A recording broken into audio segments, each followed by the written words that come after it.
Hello everyone, and welcome back to Firebrand Fables. If you're a fan of fantasy, science fiction, and horror, then stick around, because new episodes release once every week. This episode of Eventhrone is part 2 of the story Prologue, so if you haven't listened to part 1 yet, you might want to check it out from the beginning first. Before we get started, I'd like to thank Sword Coast Soundscape for letting me use his ambiance.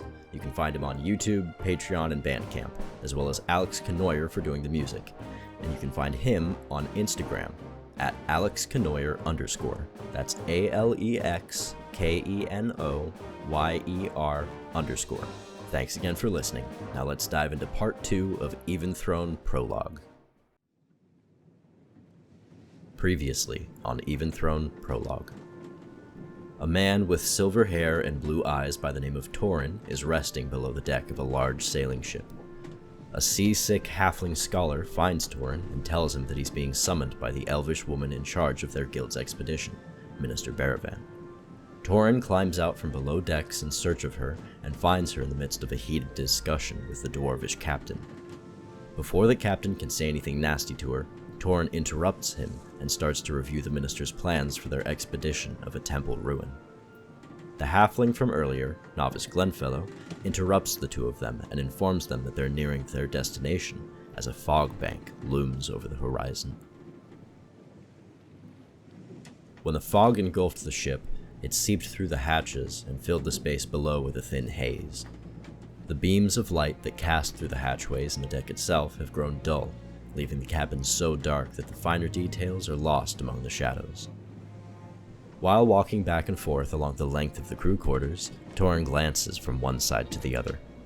He watches as the 8 low-ranking guild members around him double-check the waterproofing of their armor, strap sheathed daggers to their belts, apply whetstones to the tips of their spears, and sling crossbows onto their backs. In his peripheral vision, Torin catches some of the younger members looking up at him every few seconds with varying degrees of concern. Finally, a tall, middle-aged man with slightly pointed ears, blue-gray skin, blue eyes, and black hair speaks up. Okay, I have to ask. You're a vanguard marshal within the guild. Isn't this expedition way below your pay grade? What are you doing here? I'm here because Minister Baravan asked me to be, Eliel, Torin answers curtly.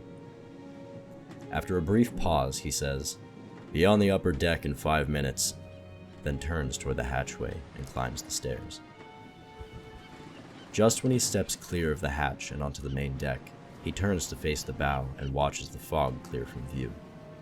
It draws from the tip of the bowsprit to the ship's aft, like a wave pulling back from the shore. Torin takes a deep breath of fresh air as he walks across the deck to the port bow. He places his hands upon the gunwale and scans across the horizon. What he sees ahead is the wall of fog that they just breached, stretching out and around them in a miles-wide ring. At the center of this clearing, a 20-foot spire of bleached coral juts out of the ocean's surface. With the flapping of the sails, the crashing of waves against the hull, and the breathtaking sight ahead, Torin almost didn't notice the sound of Minister Baravan approaching. He glances back just enough to see her out of the corner of his eye, and returns his attention to the spire. It truly is incredible, even like this. I can't imagine this is easy for you, Leah. Coming up to his left side, she joins him in gazing out across the water. Her eyes turn to the sky, raking over the cloud sheet forming high above.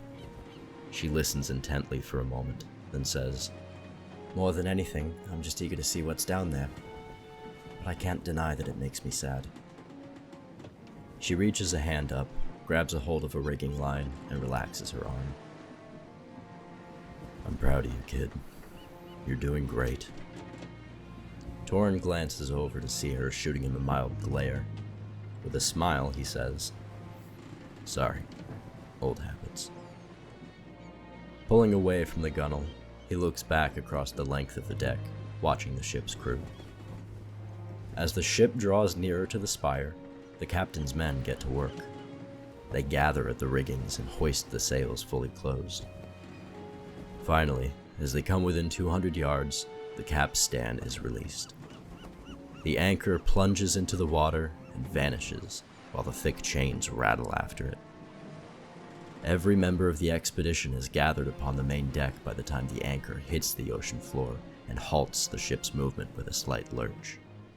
They stand along the port side gunwale, with the spire standing directly out from them. With their backs to the spire, Torin and Minister Baravan stand before the others, their feet bare, their sleeves and pant legs rolled up, and their equipment limited to the necessities. The guild members perform the same finishing touches as Torin calls out, "Remember your teams. Minister Baravan and her 2 assistants will split up as they search the grounds, and I want 3 adventurers per scholar at all times. Do not wander off. If something catches your eye, tell the scholars.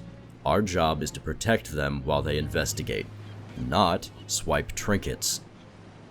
"We have no way to know for sure what's living down there, if anything, so move quick and stay quiet," says the minister as the last guild member finishes up and stands at the ready. She closes her eyes, and after a moment, a cool light begins to seep out in wisps. When she opens her eyes again, they glow an icy teal. She raises her palms to chest height in a sweeping motion, then pushes both palms out with a swirl, causing the glow to dispel from her eyes. Aside from her and Eliel, the only other sea elf in their ranks, blue auras surround each of the guild members, then absorb into their bodies. With a new, strange sensation in his lungs, Torin takes a deep breath and turns toward the spire. He takes a firm hold of the mast's net, plants one foot on the gunwale, and pulls himself up. As he does, he watches a cracked bloom of coral upon the pale spire break loose, raking harshly down the side of it before crashing into the sea. His eyes turn to the water below as he lifts his leg out in front of him, then steps off the ship. After 5 feet of freefall, his legs pierce the waves and his head sinks below the surface. The cool water bites at him in the first instant, but the feeling fades as he slowly acclimates. While holding his breath, his eyes dart in all directions, taking in every bit of his surroundings. Besides him, there's not a single creature anywhere in sight. The shaded underbelly of the ship hovers behind him, with barnacle clusters growing all over it.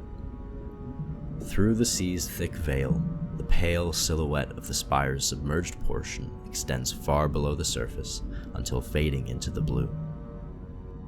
After his eyes follow the spire down into the depths, they land on the murky abyss of water that lies far beneath his feet. That void of sapphire shifts and swirls, pulling at the mind like a dreadful summons from the unknown. Torin stares down as if caught in a trance, but snaps out of it when he hears the dull booms of others diving in after him, one by one. The air held in his lungs begins to burn, and his instincts urge him not to breathe, but he does. His last breath flutters to the surface in a cloud of bubbles with the fall of his chest, then salt water fills his nose and floods his lungs as it rises again. There's a sensation of heaviness in his chest that feels profoundly wrong, but otherwise, he's breathing normally again. Just outside of the bulk of people swimming right beneath the surface, one last member dives in head first, piercing the water like an arrow. It's Minister Baravan. She uses the momentum of her dive to glide deeper than anyone else by several yards until she curves back up, spreads her limbs out, and slows to a stop. For a moment, she too takes in the environment before looking back at the expedition group. She puts 2 fingers in her mouth, then creates a noise similar to a dolphin's whistle, bringing everyone's attention to her. The guild members come together, Minister Baravan and her 2 assistants holding at the center of the formation, with the 8 other armored adventurers surrounding them, and Torin at the front. They begin their descent, staring into the face of nothingness. And that's the end of Part 2, Point of No Return. Part 3, The Descent, will release next week, or you can go to my Patreon and read the full story for yourself right now if you'd rather skip the wait. If you have any feedback for me or my stories, then please leave a comment. I'd love to hear what you have to say. Thanks for checking in, everyone. Peace.